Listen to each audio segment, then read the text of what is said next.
एक शहर के अंदर एक 10 साल का लड़का कई दरवाज़ों को बजाता है और वहाँ पर वो यही कहता है कि साहब मुझसे अपने घर का काम करा लीजिए, मैं यहाँ पर आपका काम अच्छे से कर दूँगा, लेकिन कोई भी यहाँ पर उससे काम नहीं कराता। दोस्तों आगे बढ़ता बढ़ता वो एक महिला के पास पहुँच जाता है और महिला से कहने लगता है कि आंटी जी, मैं आपके आंगन को साफ़ कर दूं क्या? मैं बहुत अच्छे से आंगन साफ़ करता हूं। तो आंटी जी उस बच्चे की तरफ देखती हैं और फिर यहाँ पर आंगन की तरफ देखती हैं। वो कहने लगती हैं कि बेटा तू ऐसा काम क्यों करना चाहता है? तो यहाँ पर वो ज़्यादा कुछ नहीं कहता, वो यही कहता है कि आंटी जी बस मुझे ज़रूरत है। फिर आंटी उससे पूछती है कि कितना पैसा लेगा? तो यहाँ पर वो लड़का कहता है कि मुझे पैसा नहीं चाहिए, मुझे तो बस खाना चाहिए। दोस्तों आंटी यहाँ पर बहुत ही अच्छी होती हैं, द्रवित हो जाती हैं और उससे कहती हैं कि बेटा खाना खा ले, तुझे मैं पहले खाना खिला देती हूँ। लेकिन यहाँ पर वो लड़का साफ मना कर देता है कि आंटी मैं खाना तब भी खाऊँगा जब आपका काम हो जाएगा। दोस्तों वो अच्छे से उस काम को कर देता है। आंटी उसकी तरफ देखती रहती हैं और आंटी उससे पूछने लगती हैं कि बेटा अब तो तू खाना खा ले, अब तो तेरा काम हो गया। दोस्तों आंटी अंदर से खाना लेकर आती हैं और जैसे ही वो खाना उसे देती हैं अपने जेब से एक पॉलीथीन निकालता है और पॉलीथीन में वो खाना रखने लगता है। आंटी यहाँ पर उसकी तरफ देखने लगती हैं और कहने लगती हैं कि बेटा तू खाना खाता क्यों नहीं है? मेरे लिए खाना लेकर आई हूँ, तू इस खाने को पन्नी में क्यों पैक कर रहा है? बेटा माजरा क्या है, सच सच बता। तो यहाँ पर वो बच्चा रोने लगता है, रोते हुए पूरी कहानी डिटेल से बताता है। दोस्तों वो कहने लगता है कि हमारे परिवार में मैं और मेरी माँ है जो झुग्गियों में रह रही है और माँ कई दिनों से बहुत ज़्यादा बीमार है।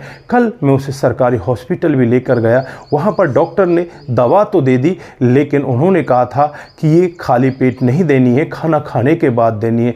माँ रात से भूखी है, अब मैं उसे दवा कैसे दूँ? दवा तो रखी हुई है लेकिन खाली पेट दवा देने से माँ ज़्यादा बीमार हो जाएगी, इसीलिए मैं खाना लेने के लिए आया हूँ। दोस्तों उस छोटे से बच्चे की ऐसी बातों को सुनकर ये आंटी बहुत ही ज़्यादा द्रवित हो जाती है और मन ही मन सोचने लगती है कि अगर बेटा हो तो ऐसा हो जो अपनी माँ के लिए इतना काम कर सकता है एक छोटी सी उम्र में। उसकी उम्र ही क्या है, महज 10 साल। दोस्तों फिर यहाँ पर वो आंटी कहती है कि बेटा तू यहाँ पर खाना खा ले, मैं तेरी माँ के लिए भी खाना बना देती हूँ। पर वो आंटी उस बच्चे से जिद करने लगती। वो खाना तो नहीं खा रहा था लेकिन ज़बरदस्ती उसे माँ की तरह दुलार देकर वो आंटी उसे खाना खिलाती है और खाना खाने के बाद थोड़ी देर में ही वो आंटी उसकी माँ के लिए भी खाना बना देती है और सीधे उसके साथ उसकी झुग्गी में चली जाती है। दोस्तों वहाँ पर उसकी माँ बीमारी से जूझ रही थी, वो कराह रही थी, उसे बहुत तेज़ बुखार था।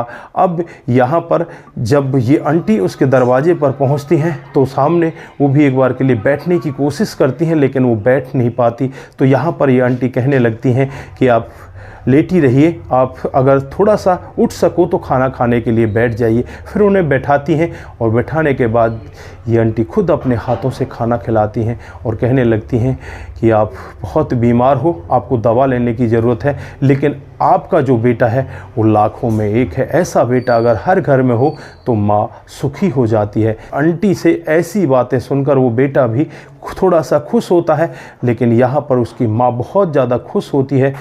उसके बाद यहाँ पर इस महिला को खाना खिलाया जाता है और उसे दवा दे दी जाती है। फिर यहाँ से वो अपने ड्राइवर को फ़ोन करती है और ड्राइवर से गाड़ी मंगवाती है। गाड़ी मंगवाकर इस महिला को एक प्राइवेट हॉस्पिटल में एडमिट कराती है, वहाँ इनका इलाज चलता है। दोस्तों इलाज के बाद जब ये ठीक हो जाती हैं तो वापस लाकर इनको यहीं पर छोड़ दिया जाता है। लेकिन यहाँ पर ये महिला आज जो इस बच्चे को अपना बच्चा मान चुकी थी, जो यहाँ पर यही कहती है कि ऐसा बच्चा सबका होना चाहिए। दोस्तों दरअसल इस महिला को कोई बच्चा नहीं होता, इसकी शादी को 12 साल बीत चुके होते हैं, अभी तक कोई बच्चा इनके पास नहीं था। बच्चे को जब ये देखती है तो बस इसे वो अपना बच्चा मान लेती है। फिर वो अपने पति से बातचीत करती है कि इस तरह से एक बूढ़ी माँ है और उनका एक बच्चा है, क्या उनको हम अपने घर ला सकते हैं?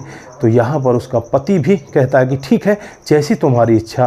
दोस्तों, उसके बाद उस बूढ़ी औरत को और उसके इस छोटे से 10 साल के बच्चे को ये महिला अपने घर ले आती है और घर में अपने साथ ही रखने लगती है। दोस्तों, थोड़े दिन में ही जो इस बच्चे की माँ होती है वो ठीक हो जाती है और घर के कामकाज में अब इस महिला का हाथ बटाती है। इस बेटे को अब स्कूल गोइंग कर दिया जाता है, ये स्कूल जाने लगता है और इसका जीवन बड़े अच्छे से कटने लगता है। तो दोस्तों, ये थी आज की एक छोटी सी कहानी। यहाँ पर एक बच्चे की इंसानियत, उसके कर्म ने एक माँ को इतना द्रवित कर दिया कि वो इस बच्चे में ही अपना बच्चा देखने लगी। दोस्तों, आज वो आंटी इसकी माँ बन चुकी है, यानी कि अब इस बच्चे की दो माँ है और ये उस परिवार में रहकर बड़ा ही खुश है, अच्छे से स्कूल जा रहा है और अच्छे से इसका जीवन आगे बीत रहा है।